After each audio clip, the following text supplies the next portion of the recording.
To attract the right sort of chap, a woman must exude allure yet remain virtuous. Modesty is necessary if she intends to receive a proposal of marriage. Matilda Beam's Guide to Love and Romance, 1955. I have done many unwise things in my life, and while sex with the new neighbour less than 2 hours after meeting him is definitely not the most ridiculous of those things, it's quite high up on the list. As is losing my contact lenses during the mistimed throes of our clumsy copulation, leaving myself blind in his bed this sticky hot July morning. Stupid, delicious pear cider, I cannot resist thee.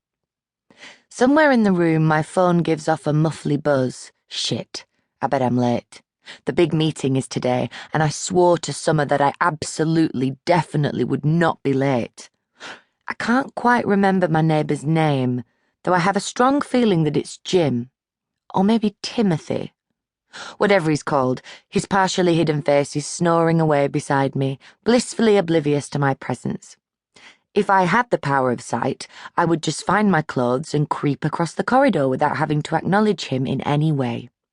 At least until the inevitable bumping into him in the hall bit, at which point I'd simply shriek and leg it.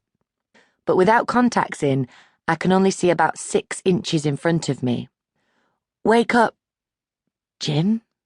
Timothy? Boy, I croak, nudging neighbour's burly shoulder with my elbow. Rise and shine, it's a magical new day and all that jazz. Come on, time to get up now. He mumbles something that sounds like blurp, grabs my hand and plonks it onto his willy, clearly hopeful of a repeat performance. No, Tar. I remove my hand from his junk and use it to punch his arm. Jumping upright, he blinks once as if stunned by the sight of a real live woman in his bed. I squint at him. His brawny, muscular body looks oddly out of proportion with his head. What a tiny head he has.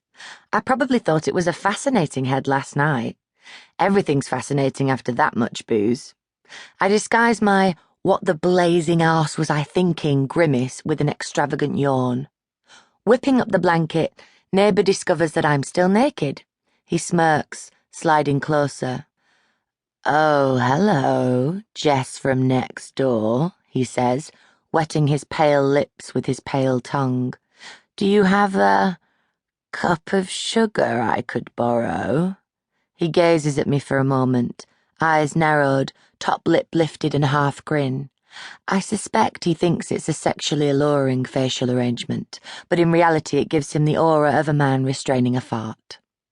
I do an army roll over to the other side of the bed. "Sugar," he cracks again, beaming. "Do you get it? Like a euphemism for sex?"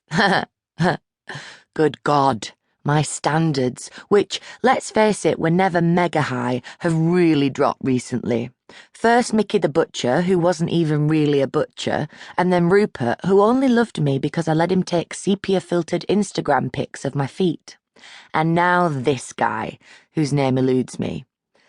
"Hey, fella," I improvise. "I'm so sorry to wake you, but I'm late. I'm probably in trouble with my boss. I've lost my contact lenses and I'm completely short-sighted without them. Would you mind helping find my clothes and walking me back to my flat?" He stretches his thick arms above his head and raises an eyebrow.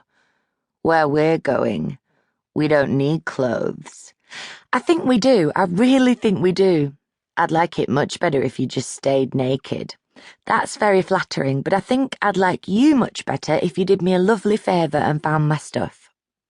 He sighs and slithers out of the bed, grabs some stripy cotton boxers and a creased vest from a half-unpacked suitcase and pulls them on. It only takes him a moment to find my clothes, which have been artlessly flung onto his computer desk. My knickers are curled around the handle of an errant mug. He hands them over and watches as I dress.